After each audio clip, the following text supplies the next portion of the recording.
Hola, ¿qué tal, chicos? En esta ocasión vamos a revisar el tema de el sujeto sujetado en la práctica discursiva de Michel Pechet. Lo que vamos a estar revisando es cuál es la propuesta que nos hace este teórico francés para poder analizar un discurso. Es en una lectura que realiza Julieta Haidar en el texto Técnicas de Investigación en Sociedad, Cultura y Comunicación. Bien. Michel Pechet pertenece a la Escuela Francesa del Discurso y en esta Escuela Francesa del Discurso lo que destacan es que ellos trabajan mucho con el concepto de ideología, es decir, el análisis del discurso es útil para sacar a la luz cómo operan las estrategias ideológicas para reproducir un esquema de pensamiento, para revertirlo, para cuestionarlo y de qué forma también igual es posible convencer a los demás, adherirse a la población o refutar alguna idea. Dentro de esta escuela de francesa vamos a encontrar a Foucault, a Pechet, a Robin, Marsellesi, Manguinot, Charadot, etcétera, ¿no? Entonces, esta escuela se va a caracterizar por esta conjunción de estudiar discurso para develar estrategias ideológicas que conllevan a problemas de racismo, discriminación, cuestiones de machismo, clase, eh, mecanismos de cultura, estrategias de dominación, etcétera. Entonces, pues bueno, hasta aquí lo que hemos estado trabajando a lo largo del curso tiene que ver con cómo se conjunta la relación lenguaje, poder y cultura, en tanto que el lenguaje es una forma de transmitir la cultura, es la forma simbólica a través de la cual vemos nuestras creencias, mitos, prejuicios, formas de ser, de pensar, de actuar, esquemas ideológicos que justifican determinada cultura y cómo a través de del uso del lenguaje podemos reproducir relaciones de poder, que como ya lo he estado comentando, el poder no solamente tiene que ver con el poder político. Entonces es un enfoque semiótico contextual que va a partir de analizar las condiciones sociales de producción, circulación y recepción de un mensaje. Es decir, quién lo envía, a quién se lo envía, por qué medio, a quién lo recibe, cómo lo interpreta, en qué contexto lo interpreta.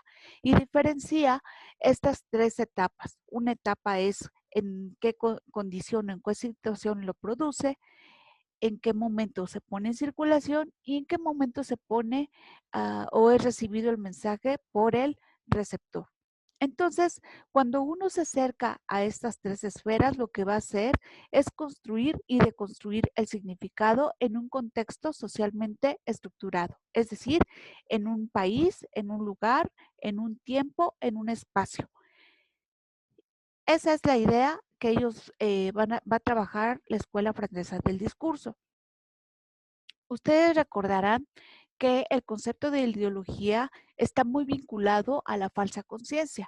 Ya en la lectura de Thompson nos había dicho que desde que surge el concepto de ideología se ha estado demeritando por todos los que han intentado utilizar este concepto. Y con Marx es donde se va a extrapolar la carga negativa que va a tener el término ideología y lo van a concebir como esta falsa conciencia, en el sentido de que las personas parecemos vivir en una situación de enajenación y no nos damos cuenta de que somos explotados y por lo tanto somos fácilmente manipulados y no tenemos conciencia de ello. Entonces, cuando nosotros vemos todos estos elementos, según los franceses del discurso, nos estaríamos acercando a la verdadera conciencia, cómo las palabras nos sirven para reconocer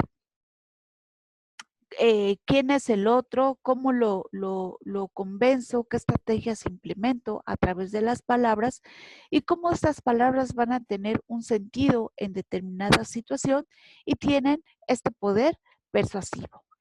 Entonces, Foucault lo que va a hacer es aportarnos el concepto de formación ideológica, que va a ser básicamente la idea de que no en todos los tiempos, no en todos los momentos es posible de hablar de todos los temas. ¿Por qué? Porque la cultura nos limita muchísimo para poder eh, utilizar determinados términos o hablar de determinados temas. Y por eso él trabaja tanto con los temas de sexualidad, porque señalan que la sexualidad es una práctica que se controla a través del lenguaje. Esto hace que tengamos muchas expresiones que tengan que ver con la parte sexual de los individuos y se controla mucho a través del lenguaje. Es decir, siéntate, sobre todo, por ejemplo, en el caso de las mejores mujeres, siéntate bien, eh, una señorita no se sienta así, vístete bien, bájate la falda, la falda está muy corta, en fin, ese tipo de expresiones que tienen que ver mucho con cuestiones de sexualidad. Y eh, Foucault lo que nos va a decir es que todas las formas de expresión tienen que interpretarse en su momento histórico, en el lugar y en la fecha en que es construida, porque allí va a adquirir su sentido y en función de que no todo el tiempo se puede hablar de todos los temas, lo que se puede y no se puede decir está determinado muy de la cultura, lo que yo les comentaba. Por ejemplo, ahorita que es como más, estamos en un momento de mucha transformación y ello incluye el hablar mucho sobre las preferencias sexuales de cada persona, un tema que fue tabú durante muchísimo tiempo y que hasta hace poco es ya se ha estado abriendo más los espacios y que lo estamos viendo mucho también en la publicidad. Cada vez más empresas están tratando de entrarle a estos temas de género, algunas muy bien, otras no tanto, pero es porque es el momento. Ahorita se está dando la apertura de hablar de esos temas. Entonces, eso es lo que nos dice Michel Foucault, que una formación ideológica tiene que ver con la cuestión ideológica respecto a qué se puede y qué no se puede decir y cómo la lengua funciona como este instrumento de control social, es decir, nos permite reproducir relaciones de poder. Y ahí es donde observamos el carácter ideológico del lenguaje. Les había yo comentado que una expresión discursiva se vuelve ideológica cuando conlleva todo este esquema de relaciones de poder. Y lo que va a hacer Peché es que nos va a presentar su propuesta de análisis automático del discurso partiendo de todo este esquema que nos está hablando Michel Foucault con el concepto de formación ideológica. Foucault lo que nos va a decir también es que este esquema de formaciones ideológicas que él define como lo que puede ser dicho y no dicho dependiendo del contexto, obedece a que nosotros cuando estructuramos un discurso y sabemos quién es nuestro receptor o de qué vamos a hablar y a quién se está dirigido este mensaje, depende mucho de las relaciones imaginarias que estamos estableciendo con este receptor. Es decir, si yo supiera que a mi casa va a venir Obama, por decirles algo, en función de esta representación que yo tengo de Obama, vería si le hablo de tú, le hablo de usted, si además de qué temas le preguntaría. Obviamente no le preguntaría problemas personales que tenga en su casa, porque eso no tengo una relación cercana con él como para hacer ese tipo de preguntas. Entonces, como estas relaciones imaginarias que yo voy construyendo respecto a quién es en otro, me ayuda a, eh, a tener ciertas restricciones en el uso de mis construcciones discursivas. Y entonces en estas restricciones lo que se va a ver es el tipo de ideología que yo tengo, es decir, la formación discursiva. ¿Qué tipo de discurso utilizo? ¿Con qué estilo? ¿Qué código? ¿Y de qué forma pues bueno, estas relaciones imaginarias me va a servir o va a ser un reflejo de estas formas de control o de relaciones de poder que se establecen al utilizar el lenguaje. Si yo obviamente pues a Obama quizá le hablaría de usted y le diría eh, quizá todavía eh, señor presidente o señor simplemente. ¿Por qué? Porque le estoy otorgando un lugar de honor, estoy marcando mi distancia, mi respeto hacia la figura y hacia lo que él representa. Entonces, todo esto de lo que él me representa se va a ver en la forma en cómo yo estructura mi discurso con las reglas que utilizo para construir mi forma de comunicarme, ¿no? El tono, los términos, los temas, el tipo de lenguaje, tipo de palabras, el tono, en fin. Y aparte, pues también igual de la situación pragmática comunicativa. Acuérdense que lo pragmático tiene que ver con el contexto. Si yo a Obama me lo encontrara en un evento académico, sería un determinado tipo de lenguaje particular que yo utilizaría.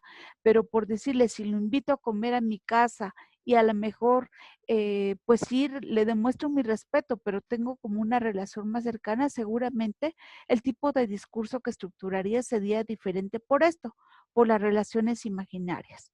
Entonces, todo lo que hay detrás del lenguaje tiene que ver con cuestiones ideológicas que ya la hemos estado comentando bastante, que depende, pues bueno, todas las instituciones que me han formado, que me han influenciado en mi forma de ser, de pensar, en las prácticas sociales en general, de cómo he sido educada y en función de ello, en cómo estructuro mi discurso, del contexto y de todos los demás elementos de significación que se van a añadir a ese acto discursivo, como los emblemas, los ritos, la moda, la música, el contexto en el que va a tener en particular ese acto discursivo.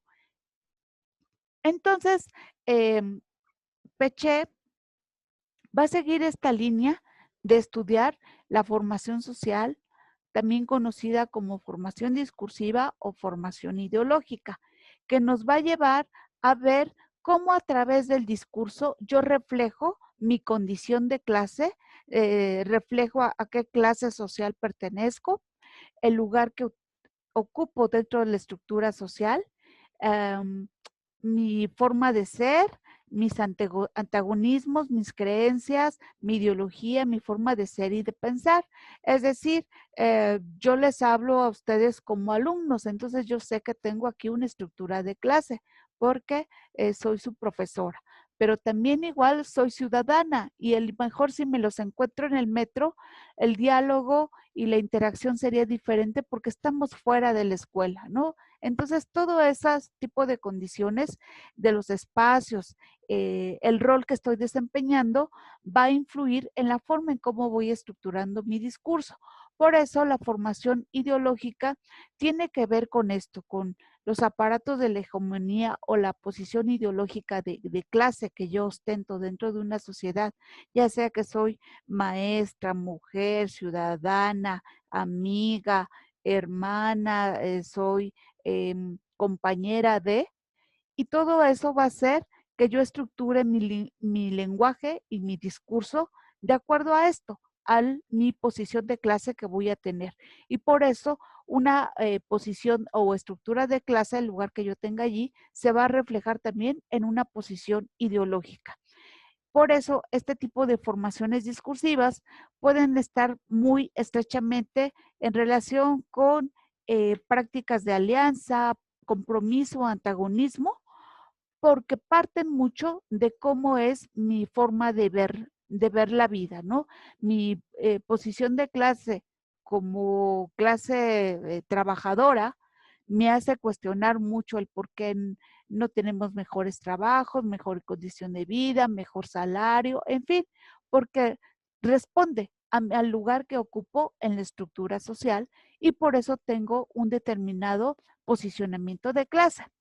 Entonces, en esta interacción, yo lo que voy a ver con el discurso van a ser las condiciones sociales de producción en que tiene lugar ese discursivo, ese acto discursivo, por el tiempo y el espacio en el que tiene lugar y por el tipo de relación imaginaria que yo voy a construir respecto a lo que hablo, respecto al tema, respecto a la persona, respecto a quién es eh, la persona con la que estoy interactuando.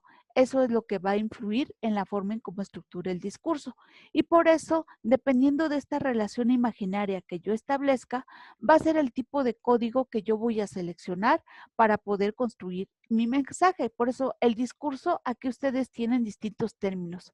Mi papá, mi padre, mi papito, mi jefe, mi señor padre, mi padrastro o el señor padrastro o el señor de la casa. Si se están dando cuenta, dependiendo de la relación que yo tenga con mi figura paterna, es la forma en cómo yo lo voy a construir. No es lo mismo que yo les digo, te presento a mi papá, a que diga, te presento a mi padre o él es mi papito. O de una manera muy despectiva, es el señor de la casa, porque no tengo una buena relación. Entonces, cuando yo hablo sobre mi padre utilizando alguno de estos términos, lo que ven los otros es esta relación imaginaria que yo tengo con mi papá por la forma en cómo lo nombro, por el tipo de código que estoy utilizando y por eso hay un carácter subjetivo. Entonces, Peché lo que va a hacer es seguir este esquema de pensamiento y va a aportar el análisis ideológico del discurso, el cual va a señalar que no se limita a lo lingüístico, sino que ve al lenguaje como una unidad, como un código homogéneo, y se limita a lo dicho y no al significado. ¿Por qué nos habla de esto Peche?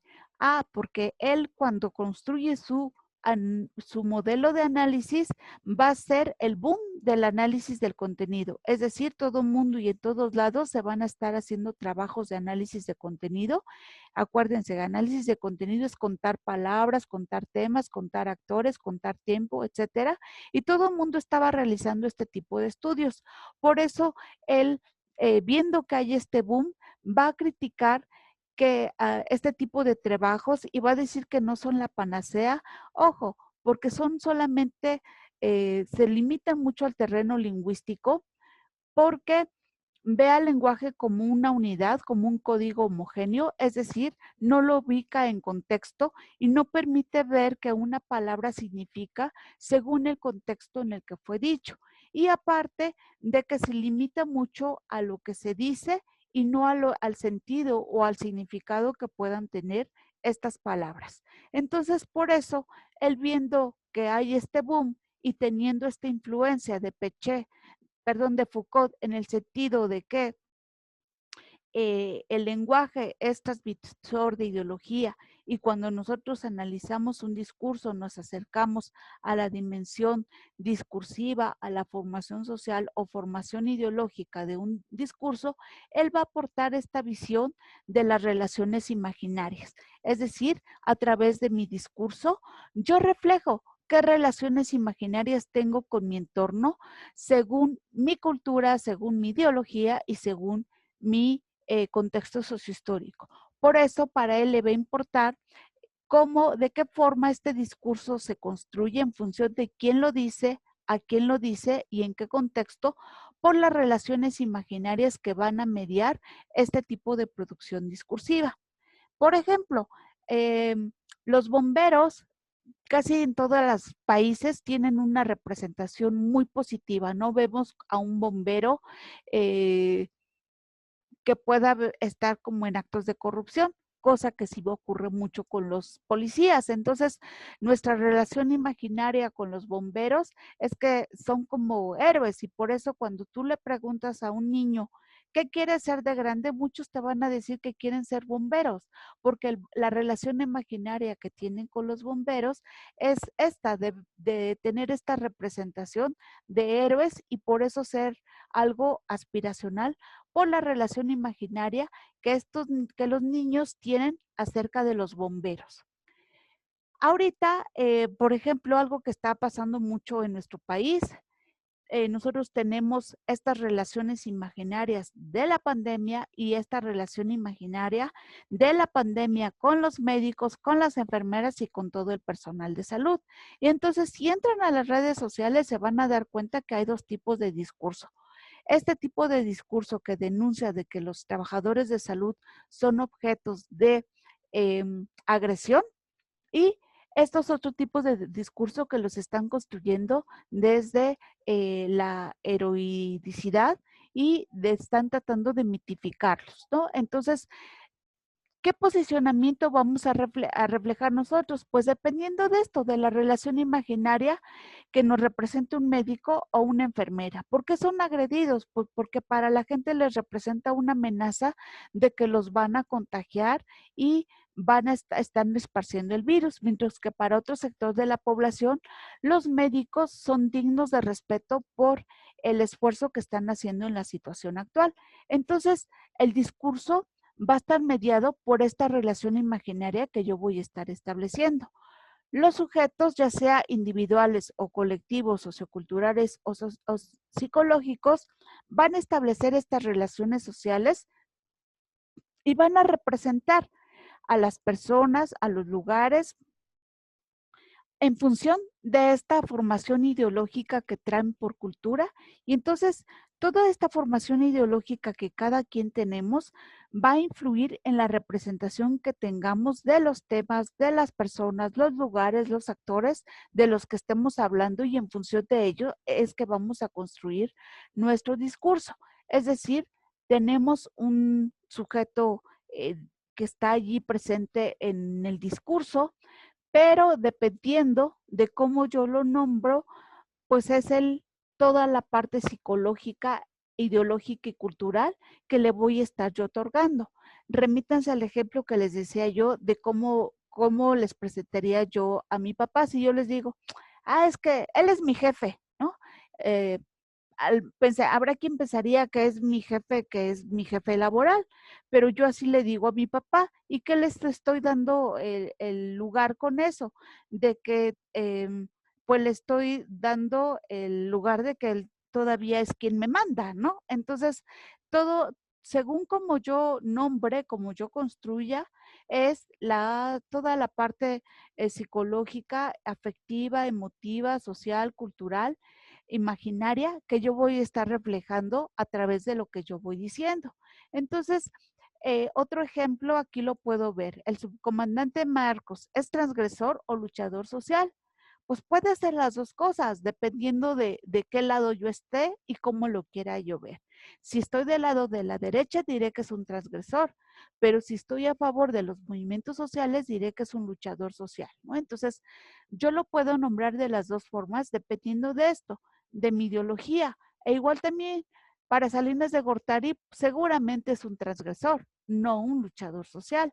Entonces, esta interpretación que yo haga de estas palabras va a depender de mi posicionamiento que yo tenga frente a este actor. Entonces, ¿para quién es una cosa u otra? Pues dependiendo desde qué punto de vista lo quiera yo ver. Lo mismo aquí, si yo les presento esta foto, habrá quien diga, ay, es una mujer oaxaqueña que luce con orgullo un traje típico, pero habrá quien la vea con una mirada muy despectiva.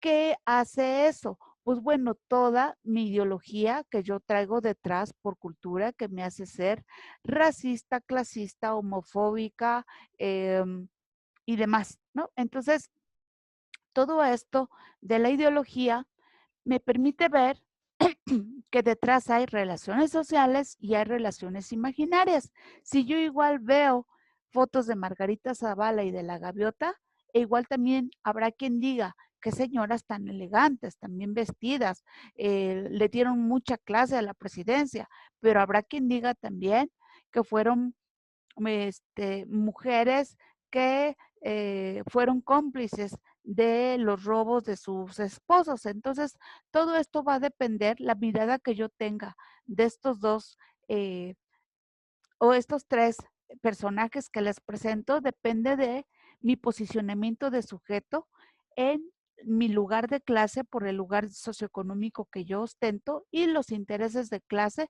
que defiendo o que ataco. Entonces, lo que va a hacer Peché es igual, retomando todo lo de Foucault, es que em, él va a estudiar lo que se puede y no se puede decir, cómo se debe decir y cuándo se debe decir, porque la cultura va estableciendo esto, de qué podemos hablar, cómo y cuándo podemos decirlo. Entonces, estas ideas que retoma Peché de Foucault lo va a llegar a plantear la idea de que estamos ante un sujeto sujetado por su cultura, por su formación ideológica, por su formación social y por su formación discursiva. Entonces hay una relación de determinación. Todo lo que tenemos detrás hace o influye en la forma en cómo construimos nuestro discurso, porque tenemos todos estos elementos detrás, nuestra posición de clase, nuestra forma de ser, nuestra forma de pensar, nuestras creencias, y todo eso va a influir en esto, en nuestra formación discursiva, de qué hablamos, qué posicionamiento asumimos, ¿no? Y eso va a hacer que Peché para él sea muy importante este tipo de elementos de formaciones imaginarias que ya les he comentado, eh, qué me representa la persona, qué me representa de lo que hablo y en función de ella es la forma en cómo voy a estructurar mi discurso. Obviamente estas formaciones imaginarias se construyen a través de la cultura y por eso existen de manera anticipada y automática en los sujetos participantes. Si yo veo una persona de color y soy racista, obviamente mi actitud y mi conducta va a ser de rechazo. Pero si no soy así, le diré, hola amigo, ¿cómo estás? Ven, te invito, en fin, tendré un lenguaje muy cordial. Entonces, estas formaciones imaginarias están más creadas por la parte de la cultura y se reflejan en esto, en mi lenguaje.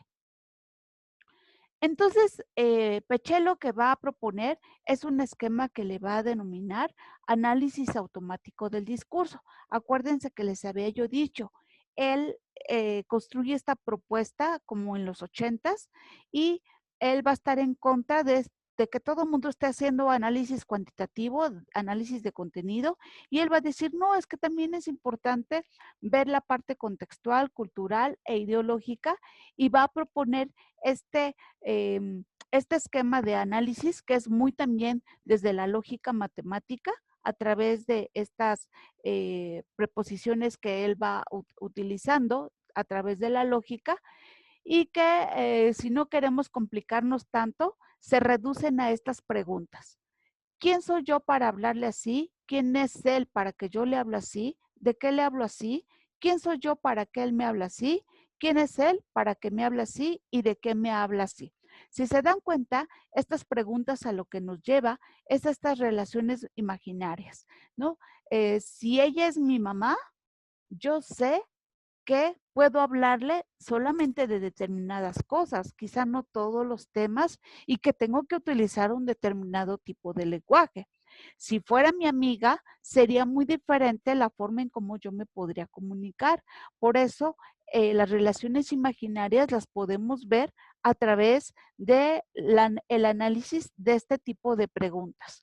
Entonces, su propuesta se va a llamar así, análisis automático del discurso, porque él dice que entre los actores en interacción operan esquemas mentales emanados de la formación ideológica que impactan en lo discursivo y que están influenciados por la coyuntura porque impone censuras, tabús, uso obligatorio de palabras, sintagmas o enunciados, es decir, rituales, marca de estrategias discursivas o a seguir como pueden ser las argumentativas. Entonces, el análisis discursivo nos va a hacer acercar mucho al estudio de la interdiscursividad, es decir, a qué referentes influyen en mi forma de ser y de pensar. Por ejemplo, en una conversación cualquiera, si tú estás hablando de la esperanza, a lo mejor puedes decir, como dice Mandela, es que para Mandela la esperanza es la base de la convivencia de una sociedad. Entonces, Cuando tú estás retomando los discursos de otra persona, es porque esos discursos forman parte de tu manera de ser y de pensar y coinciden con cómo piensas y cómo eres. Entonces, cuando Peché desarrolla este esquema, él señala que nos acerca a esto, a conocer el proceso de interdiscursividad, quienes han influido en nuestro pensamiento. Y si haces un recuento de día a día, de quién retomas, si retomas dichos, lo que dice tu mamá, lo que dice un autor, lo que dice tu tu columnista favorito, esos son los discursos que influyen en tu forma de ser y de pensar y que de alguna forma te hacen ser esto, un sujeto sujetado por su ideología o posición de clase y por las relaciones imaginarias que todos, cada uno de nosotros establecemos con nuestro entorno. Por eso Peché nos dice que el sujeto utiliza las palabras a través de este vínculo ideológico que entabla con su entorno y que las nombra porque es un sujeto sujetado. Es decir, las palabras no significan lo mismo para todos, dependiendo de nuestro posicionamiento de clase, nuestros intereses de clase y nuestra formación ideológica. La significación de las palabras y del discurso por ello cambian. Y entonces lo que nos va a decir Peché es que somos sujetos sujetados por la cultura, por el lenguaje, por los rituales, por las mismas prácticas sociales y por lo tanto como que no podemos salirnos mucho de estos esquemas y él nos va a estar hablando de esta perspectiva del sujeto sujetado. En esta lámina, por ejemplo, yo les presento dos perspectivas diferentes de la pandemia. Esta lámina que dice que los ricos trajeron el virus es muy desde la clase, en términos marxistas, la clase proletaria, ¿no? Las clases proletarias, ¿no? De que responsabilizan a los ricos de haber traído la pandemia por los virus que hacía. Esta otra visión es desde la gente que tiene algunos privilegios de clase. Bienaventurados los que andan en las calles paseando porque ellos pronto verán pronto al Señor. Es decir, sigan en las calles y verán que pronto se van a contagiar y pronto se van a morir. Como si toda la gente pudiera quedarse en su casa feliz de la vida. Y sabemos que no es así. Mucha gente trabaja en la informalidad y tiene la necesidad de salir a trabajar y esto de quedarse en su casa pues es realmente un privilegio de pocos. Y esta visión intermedia es la del gobierno, ¿no? La del gobierno no asume un posicionamiento de clase, sino más bien hay una instrucción detrás de lo que uno tiene que hacer, de quedarse en casa. Esta es la recomendación que ellos hacen, intentando presentárnosla como muy neutral, pero sabiendo, nosotros sabemos de antemano que no todo el mundo puede cumplir con este posicionamiento, ¿no? Y finalmente yo lo que traigo es un ejemplo de Rosario Robles, que yo creo que muchos de ustedes la conocen, de cómo se puede aplicar este esquema de Peché a un discurso, bueno, una nota periodística en torno a ella. Entonces, quiero que ustedes vean este video para que se ubiquen en contexto. El Juzgado Décimo de Distrito de Amparo en Materia Penal concedió suspensión provisional a cualquier orden de aprehensión en contra de Rosario Robles. Hoy también, la Fiscalía General de la República determinó que tiene los elementos suficientes para acusar a su expareja, el empresario Carlos Ahumada, de extorsión, fraude específico y falsificación de documentos, delitos por lo que la misma Robles lo denunció en 2013. Rosario Robles Berlanga, primera mujer en gobernar la Ciudad de México, está en la mira de la Fiscalía General de la República por el presunto delito de ejercicio indebido del servicio público durante el gobierno de Enrique Peña Nieto. El prestigio que Robles Berlanga alcanzó en los primeros años de su carrera política y que incluso la llevó a sonar como presidenciable, se extinguió en una trama donde se conjugaron la política, las traiciones, el amor y la corrupción. Economista de formación, la carrera política de Robles Berlanga inició al calor del activismo universitario, primero como lideresa estudiantil y a finales de la década de 1980 como parte de la dirigencia del Sindicato de Trabajadores de la Universidad Nacional Autónoma de México, donde pugnó por los derechos de las mujeres. Robles Berlanga gozó de popularidad entre un sector del movimiento feminista que le aplaudió la Ley Robles, mediante la cual amplió las causales de aborto legal. Televisa transmitió un video que mostraba a René Bejarano, en ese momento líder de la mayoría del PRD en la Asamblea Legislativa, recibiendo un portafolio lleno de billetes de Carlos Ahumada para favorecer las campañas de los candidatos de su partido. Bejarano señaló que el dinero había sido entregado a la entonces presidenta del PRD, Rosario Robles. Ante el embate de las críticas, Robles abandonó el partido que la cobijó durante 15 años. Se ausentó de la vida pública durante 2 años para dedicarse a la consultoría política privada e incluso incursionar en la obra teatral de los monólogos de la vagina. En abril de 2012, la ex jefa de gobierno de la Ciudad de México arribó nuevamente a la escena pública. Sepultando su larga historia de militancia en la izquierda mexicana, anunció su apoyo incondicional al entonces candidato presidencial del Partido Revolucionario Institucional, Enrique Peña Nieto. A finales del mismo año, con el triunfo del priista, fue nombrada secretaria de Desarrollo Social del Gobierno Federal y posteriormente fungió como titular de la Secretaría de Desarrollo Agrario, Territorial y Urbano de México. El próximo 8 de agosto, Rosario Robles deberá comparecer ante un juez de control tras la imputación sustentada en datos de la Auditoría Superior de la Federación de un presunto desvío millonario cometido en la Secretaría de Desarrollo Social y posteriormente la Secretaría de Desarrollo Agrario, Territorial y Urbano, relacionados con el caso conocido como la estafa maestra. El Juzgado Décimo de Distrito de Amparo. Bien, chicos, entonces ya vieron ustedes el video y lo que yo les presento a continuación es una nota periodística publicada en 2009. Como lo vieron en el video, Rosario Robles tuvo una relación sentimental con Carlos Ahumada, que era un empresario argentino muy rico, y este empresario se enriqueció a raíz de todos los contratos que Rosario Robles le dio cuando era jefa de gobierno.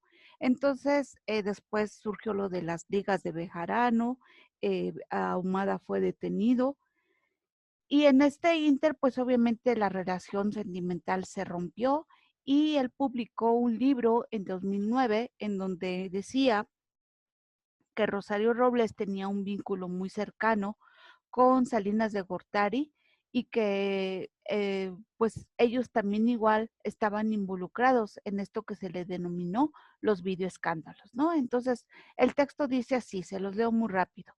Pobre, lo que escribe es vulgar, Rosario.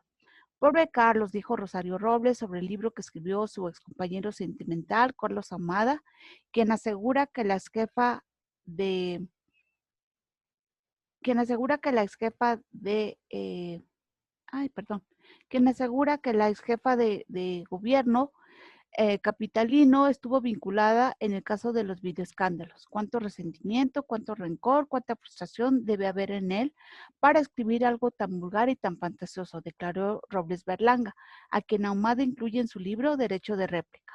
La ex jefa del gobierno del DF se refirió al tema en un programa de radio en el que colabora.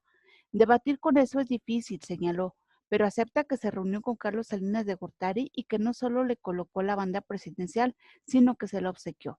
Aunque en principio rechazó hablar del libro cuyo contenido parcial conoció, dijo, a través de los que los diarios publicaron, dijo después que es de llamar la atención el momento político en el que apareció la publicación en la que se asegura que el expresidente fue el cerebro de los videoescándalos. Para no ahondar en la polémica de lo escrito por Ahumada, Robles dijo estar en otras circunstancias y que para ella se trata de un capítulo cerrado que dejó atrás hace mucho tiempo. A ti te ha tocado aquí ver cómo me voy reconstruyendo poco a poco.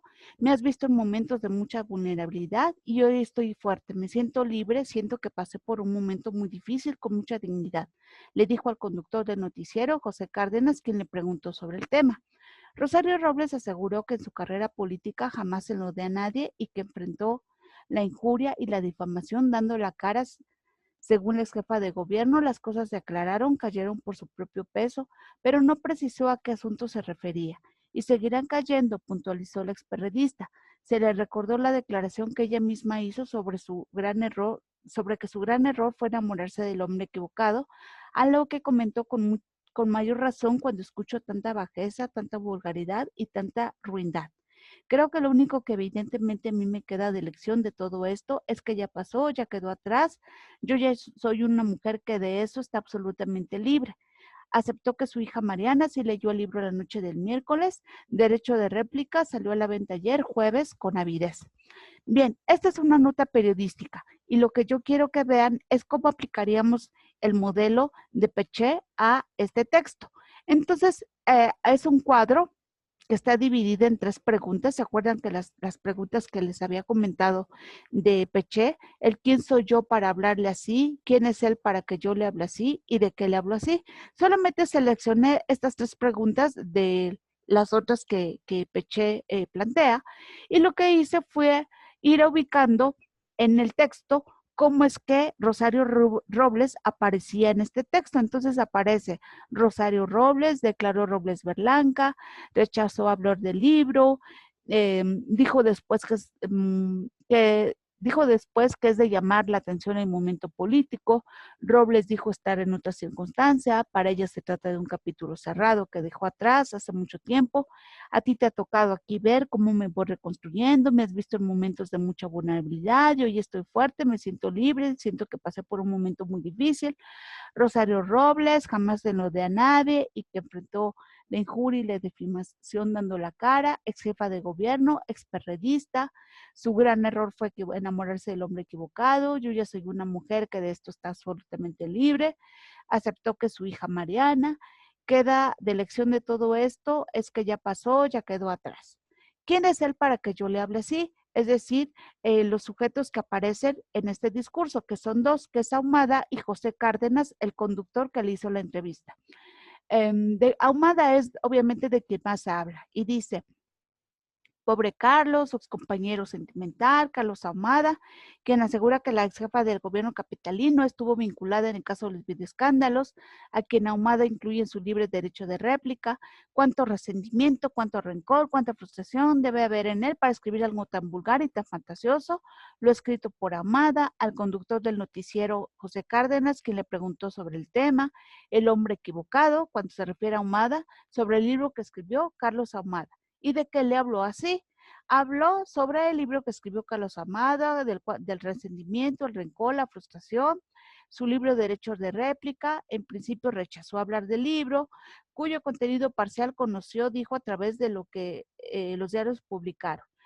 De la publicación en la que se asegura que el expresidente Salinas fue el cerebro de los videoescándalos, de lo escrito por Amada, de estar en otras circunstancias, del capítulo cerrado que dejó atrás hace mucho tiempo, que en su carrera político jamás enlodó a nadie y enfrentó la injuria y la difamación dando la cara, de las cosas que se aclararon y cayeron por su propio peso y seguirán cayendo, de que su gran error fue enamorarse del hombre equivocado, de la bajeza, vulgaridad y la ruindad, de lo único que evidentemente le queda es que ya pasó, ya quedó atrás esto, y de que su hija sí leyó el libro en la noche del miércoles, y el libro es Derecho de réplica, salió a la venta con avidez, ¿no? Bien, entonces, si se están ustedes dando cuenta, en el libro lo que está haciendo Ahumada es denunciar toda la corrupción que cometió Rosario Robles, de sus vínculos con Salinas de Gortari y de incluso haber sido ella quien le puso y le obsequió la banda presidencial. Entonces, está haciendo muchas denuncias fuertes, muy fuertes, y lo que está haciendo aquí Rosario Robles es tratar de defenderse y de limpiar su imagen. ¿Cómo lo hace?